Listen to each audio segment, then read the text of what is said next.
नींद के आयुर्वेदिक में आज आपका स्वागत है। आज आप लोग के बीच लेके आए हैं झारखंड के जाने माने औषधि।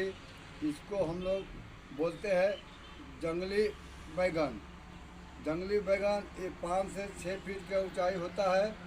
ये बैगन का पत्ता ऐसा पत्ता होता है और देखिए छोटा छोटा फल लगा हुआ है। जो फल है छोटा छोटा फल है और देख लीजिए, पहचान लीजिए, फूल देख लीजिए। इसका फूल भी बैगन के फूल की तरह फूल होता है, सफ़ेद होता है, नीला होता है, 2 कलर में होता है।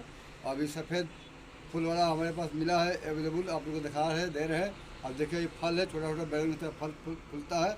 और देखिए पहचाने चीज़ से देखिए बैगन का पत्ता ये सब पत्ता होता है, देख लीजिए, पहचान लीजिए। और ये लगाया नहीं जाता, अपने आप जंगल झाड़ रोड लेन के किनारे आसानी से पाया जाता है। ये मार्केट में मिलने वाला चीज़ नहीं है।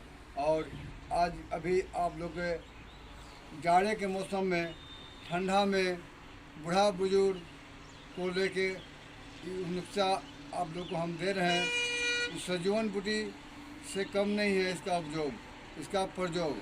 नासे रोग हरे सब पीरा, जपर निरंतर हनुमत बलबीरा। हनुमान जी जो सजीवन बूटी लेके आए थे उससे कम न समझे और कम पावर न समझे।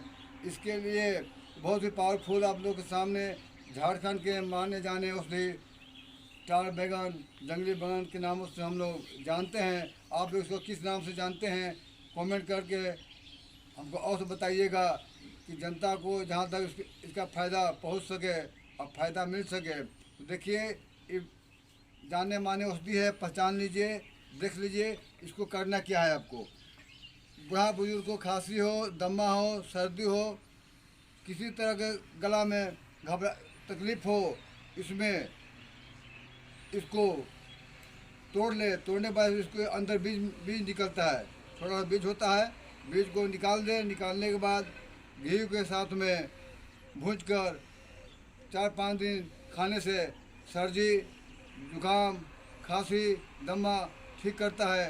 कफ को निकालता है, कफ को ठीक करता है, खांसी को ठीक करता है, दमा रोग को ठीक करता है और हर एक प्रकार के गला रोग, सांस रोग में फ़ायदा करता है। घी से भूज के इसको खाने से बहुत ही फ़ायदा लाभदायक है। और आयुर्वेदिक में भी इसका वर्ण है, लेकिन आयुर्वेदिक क्या नाम है अभी बता नहीं पाएंगे हम। इससे हम लोग प्रयोग करते हैं, जो हमारे गुरु जी ने बताए हैं, लोगों को देते थे, वही आज आप लोग सामने हम दे रहे हैं। गुरु ब्रह्मा गुरु विष्णु गुरुदेव महेश्वर, गुरु साक्षात परम ब्रह्मा तो हमेशा होगा। और आयुर्वेद संस्कृत का माँ है, इसलिए आयुर्वेदिक दवा बहुत ही कामगार होता है और काम आता है। इसके लिए आप लोग इसका उपयोग करें और लाइक करें और शेयर करके बताएं कि हमारा वीडियो आपका कैसा लगा। इसमें हमको कुछ मिलना जुलना नहीं है। जहाँ तक हमको मनोबल बढ़ेगा और साहस होगा कि और आगे वीडियो जनता तक पहुँचाएँ, जनता को दे। जय माता रा।